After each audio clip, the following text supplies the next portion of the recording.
Radio and on your smartphone. This is TalkTV. Hello there and welcome. I am Rosanna Lockwood. You're with TalkTV, on radio, online and on your smart speaker. This is Primetime, where we bring you all the stories that matter. On the show tonight, intelligence officials from all sides race to understand what caused an explosion at a hospital in Gaza, which reportedly left hundreds dead. Meanwhile, people take to the streets in cities across Turkey, Jordan, Lebanon and in the West Bank as protests spread across the Middle East.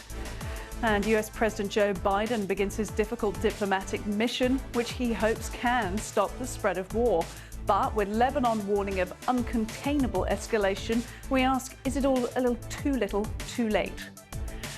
And the rise of the rent-a-cops. We take a look at the increase in private police patrols as British shop owners resort to paying for security in the face of a shoplifting epidemic. Plus, we'll be bringing you our nightly panel looking at other stories making the headlines today with commentator Joanna Jarchu and Deputy Political Editor of The Sun, Ryan Staby. This is Primetime.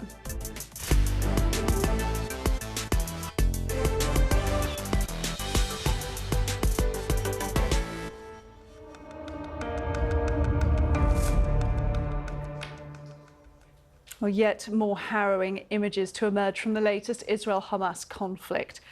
Fallout from a blast at a Gaza hospital, which is thought could have killed hundreds. Unarmed people, many of them being treated for injuries already sustained from this war.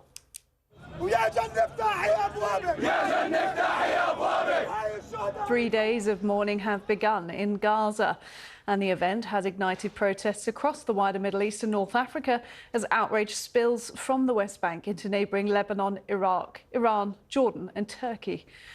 Both sides in the conflict continue to blame each other for the blast, and never has a verification process seemed so fraught. Israel says it was a misfired Palestinian Jihad rocket, holding up this infrared image of the hospital, claiming it showed no direct hit. The Israeli Defense Force accusing Hamas of waging a global media campaign to blame Israel and publishing what they say is an audio recording of terrorists talking about a failed launch.